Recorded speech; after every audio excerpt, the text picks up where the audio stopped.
Hello student, welcome to my YouTube channel excellent success group. तो student, आज हम discuss करेंगे क्लास 7 में चैप्टर 7 कॉन्ग्रुएंस ऑफ ट्रायंगल के एनसीईआरटी एग्जांपल। एग्जांपल नंबर 4 में बोला गया give below the measurement of a some part of a two triangle. हमें नीचे दो ट्रायंगल के अलग अलग मेजरमेंट पार्ट दे रखे हैं। Examine whether the two triangle are congruent और नॉट। दोनों ट्रायंगल कॉन्ग्रुएंट है या नहीं है वो हमें बताना है by using SAS rule, side angle rule का यूज़ करते हुए। If the triangle are congruent, अगर ट्रायंगल कॉन्ग्रुएंट है तो write them in a symbolic form. तो आप इसको सिंबॉलिक फॉर्म में लिखो। देखो स्टूडेंट, कॉन्ग्रुएंट होता क्या पहले वो समझ लेना ज़रूरी है। कॉन्ग्रुएंट का मतलब ऐसी दो फिगर जो साइज़ और शेप में बिल्कुल हूबहू एक जैसी होती हैं उन्हें कहते हैं कॉन्ग्रुएंट ट्रायंगल। या कॉन्ग्रुएंट कोई भी फिगर हो सकती है, ज़रूरी नहीं वो ट्रायंगल ही हो, क्वाड्रिलेटरल भी हो सकता है, रेक्टेंगल भी हो सकता है, स्क्वायर भी हो सकता है। कंडीशन क्या है? साइज और शेप दोनों बिल्कुल सेम होने चाहिए। अब यहाँ पर ट्रायंगल को कॉन्ग्रुएंट करने के कुल मिला के 4 रूल होते हैं। पहला रूल होता है अगर दो ट्रायंगल की तीनों कॉरस्पॉन्डिंग साइड एक दूसरे के बराबर हो जाती है तो वो कॉन्ग्रुएंट होता है by side side side. Short form में लिखते हैं बाई SSS रूल से। अगर दो ट्रायंगल है जिनकी ये वाली कॉरस्पॉन्डिंग साइड इसके बराबर हो, फिर बीच वाला एंगल और फिर कॉरस्पॉन्डिंग साइड, यानी दो कॉरस्पॉन्डिंग साइड के बीच वाला एंगल बराबर हो तो साइड एंगल साइड, इस रूल से कॉन्ग्रुएंट होते हैं। फिर तीसरा आता है हमारा दो कॉरस्पॉन्डिंग एंगल दूसरे ट्रायंगल के कॉरस्पॉन्डिंग एंगल के बराबर हो, उनके बीच वाली साइड यानी EB बराबर हो PQ के, तो एंगल साइड एंगल, इस रूल से दोनों कॉन्ग्रुएंट होते हैं। अगर चौथा रूल होता है हमारा RHS, मतलब राइट एंगल हाइपोटेन्यूज साइड। दोनों ट्रायंगल में राइट एंगल होना ज़रूरी है, 90 डिग्री का एंगल होना ज़रूरी है। 90 डिग्री के सामने वाली साइड को कहते हैं हाइपोटेन्यूज। दोनों की हाइपोटेन्यूज होना बराबर होना ज़रूरी है।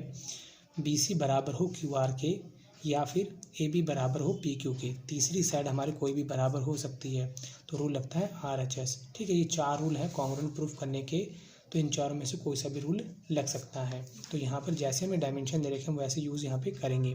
तो पहले मैंने यहाँ पे ट्रायंगल बनाया जिसका नाम रखा मैंने ABC। इसमें AB हमें कितना दे रखा है 7 सेंटीमीटर, BC 5 सेंटीमीटर, B में है 50 डिग्री का एंगल। ठीक है, जैसे हमने ये बनाया है दूसरा ट्रायंगल भी इसी तरीके से ड्रॉ करना है। ठीक, देखो पहले एंगल को मेंशन कर लेते हैं। एंगल किस पे आ रहा है? E पे आ रहा है, तो यहाँ पर 50 डिग्री का एंगल है, यहाँ पे मैंने 50 डिग्री का एंगल मेंशन कर दिया ताकि दोनों के कॉरस्पॉन्डिंग पॉइंट है वो एक दूसरे के इक्वल ही रहे। ये आ गया। अब हमारा देखो ये 7 सेंटीमीटर की लाइन है, 7 सेंटीमीटर कौन है? EF, E तो आ गया। अब यहाँ F मेंशन कर देंगे, 7 सेंटीमीटर आ गया। ठीक, 2 पॉइंट हो गए। EF बचा कौन हमारा? D को यहाँ डाल देंगे। अब यहाँ पे देखो लगभग DE हमारा कितना है 5 सेंटीमीटर, तो ये कॉरस्पॉन्डिंग पार्ट इसके बराबर, ये कॉरस्पॉन्डिंग पार्ट इसके बराबर, बीच वाला एंगल बराबर है। दो कॉरस्पॉन्डिंग साइड के बीच का एंगल बराबर है, तो साइड एंगल एंड साइड, इस रूल से दोनों ट्रायंगल क्या हो जाएंगे? कॉन्ग्रुएंट हो जाएंगे। मैंने उसके अकॉर्डिंगली ही इनके कॉरस्पॉन्डिंग पार्ट को इस तरीके से मेंशन किया है। तो यहाँ लिखूँगा मैं जो हमारा A पॉइंट है, A कॉरस्पॉन्डेंस होगा F के, B कॉरस्पॉन्डेंस होगा E के, C कॉरस्पॉन्डेंस होगा D के। करने के बाद फिर मैं लिखूँगा in triangle ABC and triangle FED दोनों ले लिए। यहाँ लिखा मैंने AB बराबर FE के, दोनों कितने हैं 7 सेंटीमीटर के हैं। एंगल B बराबर है E के, दोनों 50 डिग्री के हैं। BC बराबर है ED के, कितने हैं 5 सेंटीमीटर है। तो पहले साइड आई, फिर एंगल आया, फिर साइड आई। इस रूल से ट्रायंगल ABC कॉन्ग्रुएंट हो गए ट्रायंगल FED के। रूल लग जाएगा बाय SAS कॉन्ग्रुएंस रूल। ठीक, ये हमारा A पार्ट यहाँ पे कंप्लीट होता है। अब हम डिस्कस करेंगे इसका B पार्ट। B पार्ट में देखो मैं क्या बोला गया है। सबसे पहले ट्रायंगल ABC है, इसे ड्रॉ कर लेते हैं ABC। ठीक, इसमें हमें दे रखा है AB 4.5 सेंटीमीटर, लो जी लिख दिया।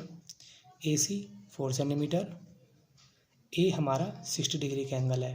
ठीक, करने के बाद दूसरे ट्रायंगल को भी हमें इसी तरीके से ड्रॉ करना है। सबसे पहले एंगल को देखो, एंगल D पे है, कितना है 55 डिग्री। देखो कॉन्ग्रुएंट का भी तो होने का कोई चांस ही नहीं है। यहाँ पे 60 डिग्री दे रखा है, यहाँ 55 डिग्री दे रखा है, तो कोई ऑप्शन ही नहीं बनता इक्वल होने का, कॉन्ग्रुएंट होने का, क्योंकि एंगल ही सेम नहीं है। तो चलो फिर भी आगे करते हैं। यहाँ पे 4.5 की लाइन कौन सी है, एफ डी, डी तो आ चुका, तो यानी कि एफ तो यहाँ होगा, क्योंकि मैंने 4.5 यहाँ रखा, तो ये भी क्या होगा 4.5 यहीं पे होगा। फिर बचा कौन, डी ई, 4, डी ये रहा, ई कितना होगा 4।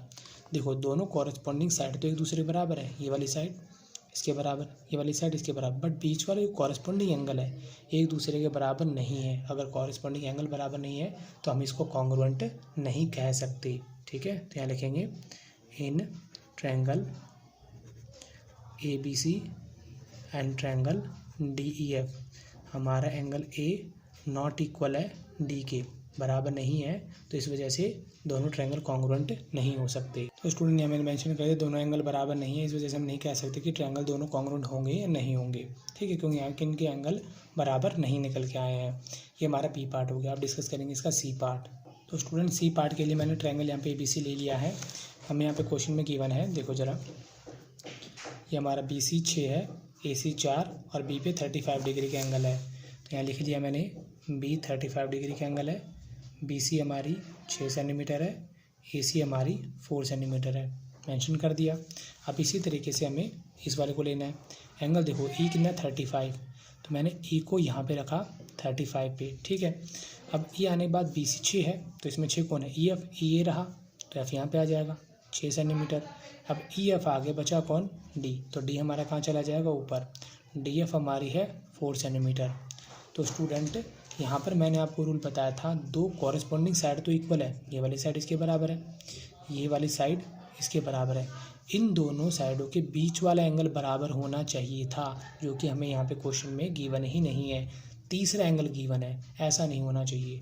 ये वाला एंगल तो इक्वल है, बट हमें इनके बीच वाला एंगल चाहिए, ना कि साइड वाला। बीच वाला एंगल बराबर होगा तभी हम कह सकते हैं दोनों कॉन्ग्रुएंट है। क्यों, हमारा रूल क्या होता है, साइड एंगल साइड, यानी दोनों साइडों के बीच वाला एंगल बराबर हो, दोनों साइडों के बीच वाला एंगल, बाकी ये बराबर इसकी हो जाए उससे मतलब नहीं है, बीच वाला बराबर होगा तभी हम उसको कॉन्ग्रुएंट कह सकते हैं, ठीक है। तो इस बात को मैं मेंशन कर देता हूँ। तो स्टूडेंट यहाँ मैंने मेंशन कर दिया कि angle B and E are not the angle between the equal side, यानी कि बी और ई है, ये हमारी जो इक्वल साइड है उनके बीच में नहीं है, इस वजह से हम नहीं कह सकते कि दोनों ट्रायंगल हमारे कॉन्ग्रुएंट होंगे या नहीं होंगे। क्लियर, क्योंकि अगर बीच में हो जाए तो हम कंफर्म हो जाते कॉन्ग्रुएंट है, लेकिन नहीं, इस वजह से नहीं कह सकते कि कॉन्ग्रुएंट है। इसी के साथ हमारा एग्जाम्पल नंबर 4 यहाँ पे कंप्लीट होता है। उम्मीद करता हूँ स्टूडेंट आपको क्वेश्चन समझ में आ गया होगा। अगर आपको वीडियो पसंद आया तो वीडियो को लाइक करें, शेयर करें, कमेंट करें और चैनल को जरूर सब्सक्राइब कर लें।